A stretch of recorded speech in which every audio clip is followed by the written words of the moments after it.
crying. It's not fair to put me after, oh no, that's painful. All right, so great job. She's amazing. And I do look forward to working and collaborating more with you. Today we're going to kind of take some steps back. We're going to talk about facet injections.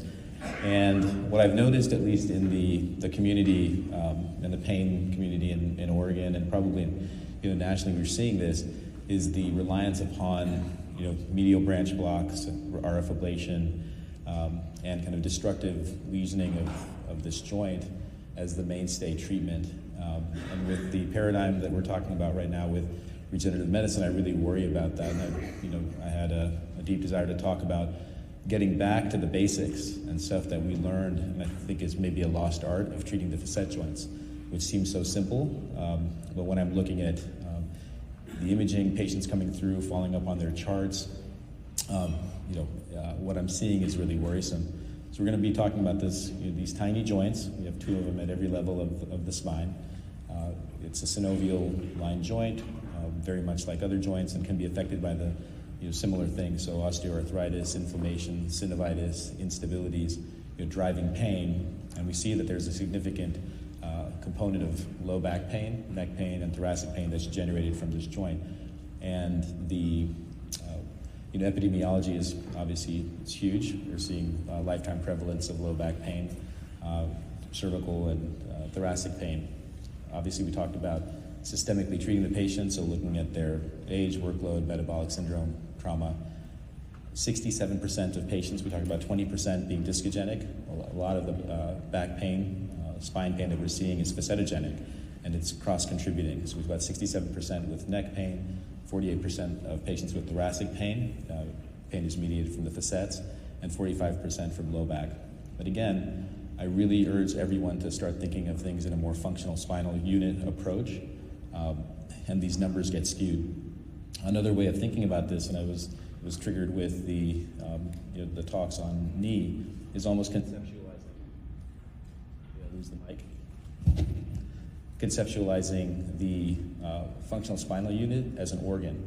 When we talk about the knee as an organ, and we're treating it systemically, I feel like this is very similar, that you're looking at the disc, the end plates as an organ, the facet joints, the epidural space, and that's one unit, and I think we should look at it in maybe different terms. So we're going to pass this. Let's go here. So what's our standard of care right now? Sometimes steroid injections, but really medial branch blocks. So it's a destructive lesioning, and yes, it's covered by the insurance, and I think for some patients, it's a valuable technology, but we're seeing really young patients get this treatment. And so obviously we do medial branch blocks with diagnostic anesthetic, making sure that that's the pain generator. We want to see concordant pain reduction, and then we lesion it or burn it. And this is a transient, it's not a forever therapy. And what we're seeing, this is a denervation pattern. So yes, it takes away pain and discomfort for some time, but you're also denervating the multifidi.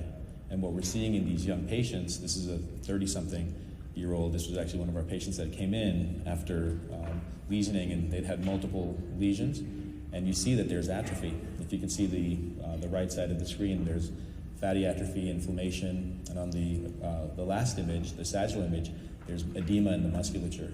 So we're setting up, so if we talk so much about functional spinal unit and functional improvements, what are we doing to these patients? We are absolutely setting them up for a really bad lifetime of instability, more procedures, fusions, other things. And I think we need to really start being thoughtful about who we're using this for. Just because it's covered by insurance and we're allowed to do it, doesn't mean it's the right thing to do. I have this saying that close only counts in horseshoes, hand grenades, and steroids.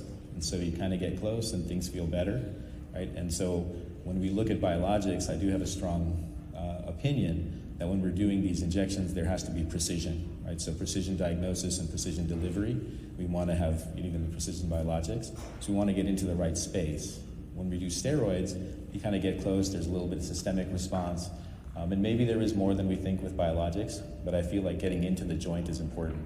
With steroids, when I'm positioning this with patients, because obviously this is a cash pay situation with biologics currently, that I put steroids as a diminishing return. That first one you get, it feels amazing, the clouds part, the angels sing, the harps play, it feels really good, and then it diminishes, and then you have this kind of decreasing return, and by the end, the tissue is much worse for the wear, and you're dealing with probably a more painful situation.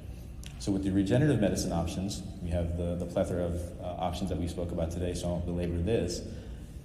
This is the precision diagnosis that we have I'm going to go to here, a cumulative benefit, right? So each time you do it, if it works that first time, it gives us insight. So we do a procedure, does it benefit the patient? Is there some durability of benefit? That complete benefit may not last, it may wane, but we oftentimes see that there's a change in the baseline.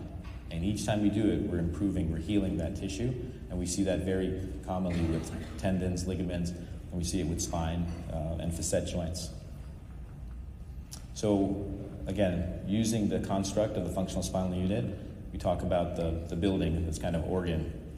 The floors are the vertebrae, the joists, the three of them. You have one in the front, they're like tripods stacked on each other.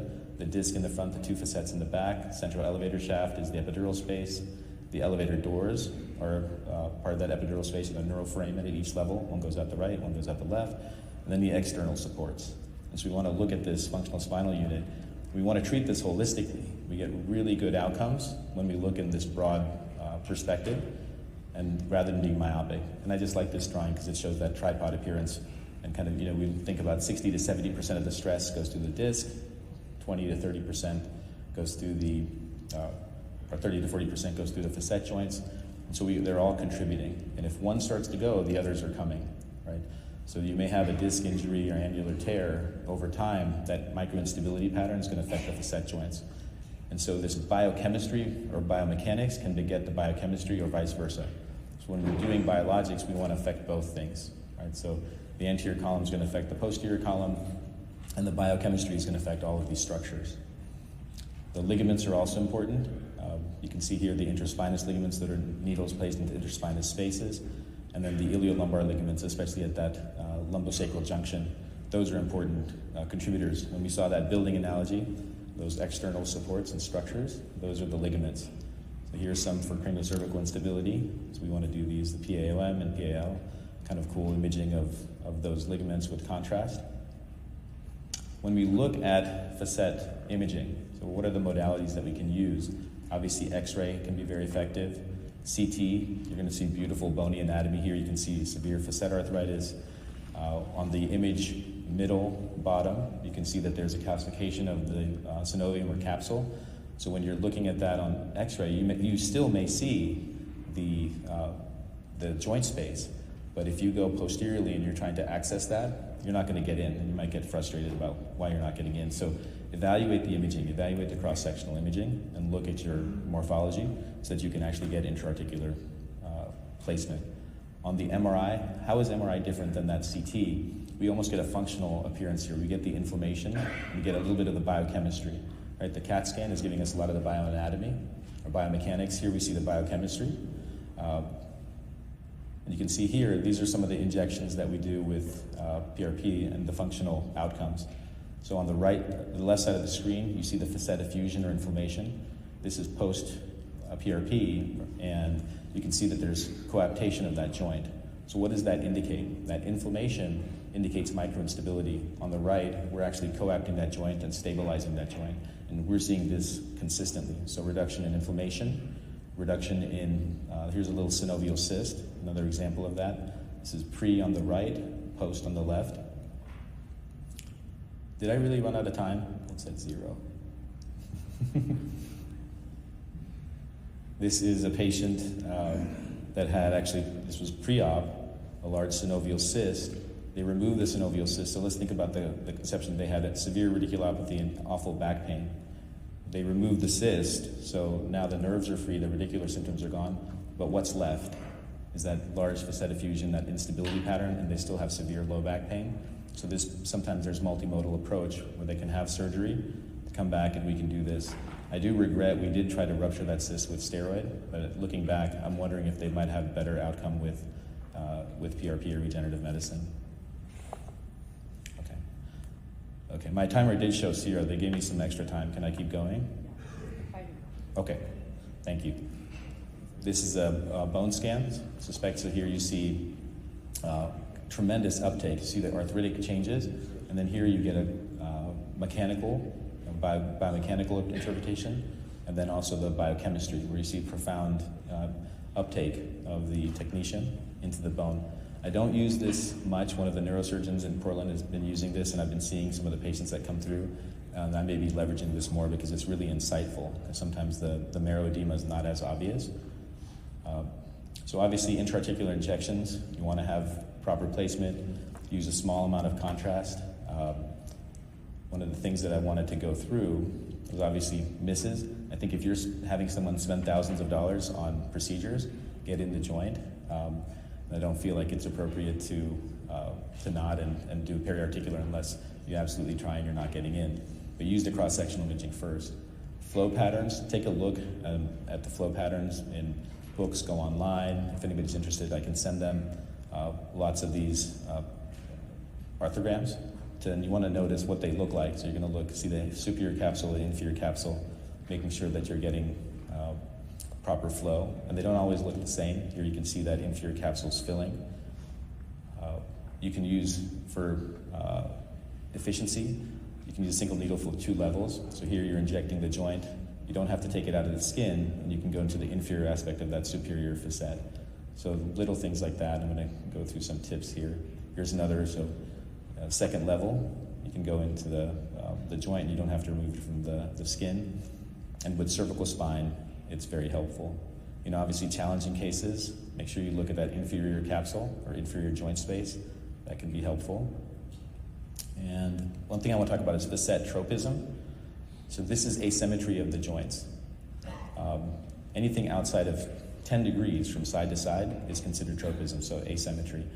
Here's an example of that. So they're not always the same. You can see on the right side of the screen, the left side of the screen in the x-ray, that joint looks open in the AP projection, and it actually is. So if you look on the CT scan, the right-sided facet joint is in an AP projection, and the left side is pretty oblique. Again, this is tropism plus arthritis, so having that axial imaging is going to be very helpful. So why is this important to us? One, it helps us with the injection anatomy, that we know the direction, but this tropism actually leads to accelerated degeneration of that segment. Because you can imagine if this patient is flexing forward, that facet on the right side of the screen is going to have more movement and translation versus the right, and this is going to cause changes in the biomechanics and will accelerate the degeneration of that functional spinal unit. Thoracic facets, equally as important, harder to get into. This is kind of a functional spinal unit approach, so the facet, epidural, disc. This is a case of a 17-year-old that had had 3 years of pain after an injury. MRI was read as normal. Patient was, they sought psychologic care. This was a son of a physician, very nice kid, went to college, really suffering, 7 out of 10 pain. And they missed that facet arthritis, if you can see in that thoracic facet on the right side, which was the pain generator. We did a diagnostic block. So this was the MRI, okay? So that was done early in his situation, read as normal, and he really suffered for a long time. This is can we play this? A chance.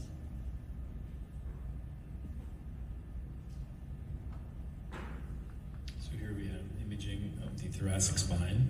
And so what we're going to want to do is kind of scroll back and forth through the thoracic spine. We're going to look at the discs, and specifically for the facets, we're going to be looking along the margin. So this is an axial view, right? And then you can see where that dotted line is. It's going to be along those facets. Now this patient has some scoliosis, but we're looking at these little joints here. Those are the facet joints, and we're going to go back and forth so it looks nice and dainty. And here the facet looks pretty good. These facets are aligned. There's the neuroforamen. And what we want to look for is any kind of asymmetry, abnormality, and when we come across this guy right here, now it looks a little bit grungy here. You can see the nice, well-delineated superior inferior articular facets, and the bony structures here, you start to see it becomes a little bit irregular. There's some cystic subchondral change and sclerosis. It looks different than the other ones. So then what we'll do is correlate that with our axial, and you can see here, this is a slice right through that facet joint, and you can see the asymmetry. So this is right side here, left side here. You can see how this looks like a more normal facet, and this is really hypertrophic. So we go through that, and this was the facet injection. So with the arthrogram, you can see how the spread is, how large it is, and that was the pain generator. We did a diagnostic block. After 3 years of pain, he was almost in tears coming off the table, realizing that we had found the source of his pain. So just be really cognizant of thoracic etiology. Both discogenic and facetogenic can be helped tremendously, and we sometimes ignore that. These are the safe zones in cervical facets. When we do the AP, we want to stay within those articular pillars. The 30-degree oblique is extremely helpful. And you know, when we're doing these facet injections, and just moving forward because of time, wanted to show you, this is C7T1, and this is one from a single injection. So this is using a 5-inch needle. We can do C7T1, back up a little bit, and with this 30-degree oblique, you can move up and treat multiple facets. Sometimes you get 3 or 4 levels with one needle stick, save the patient quite a bit of pain, and can be very effective. When we're doing this functional spinal unit approach, especially for cervical spine, we're often treating numerous levels. These are some examples. I have 45 seconds now. These are some examples of the facet joints and the subtle asymmetries that we're seeing from side to side. And so MRI can be really effective.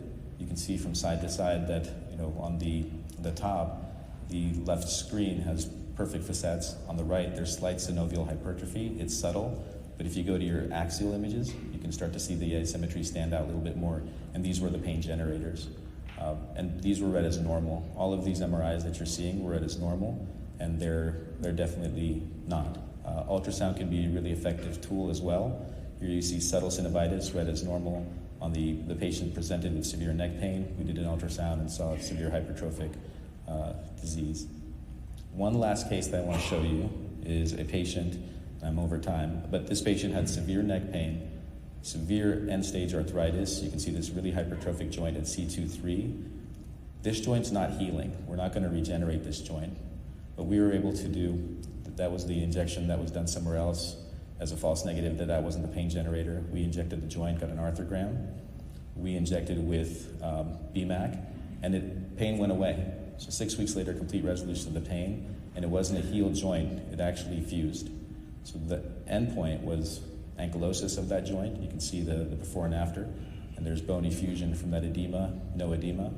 So remember, what is our endpoint? What are we trying to achieve? We're trying to give the patient quality of life, and this is another methodology of that, so it doesn't always have to be complete restoration of that tissue. So with that, thank you for your time.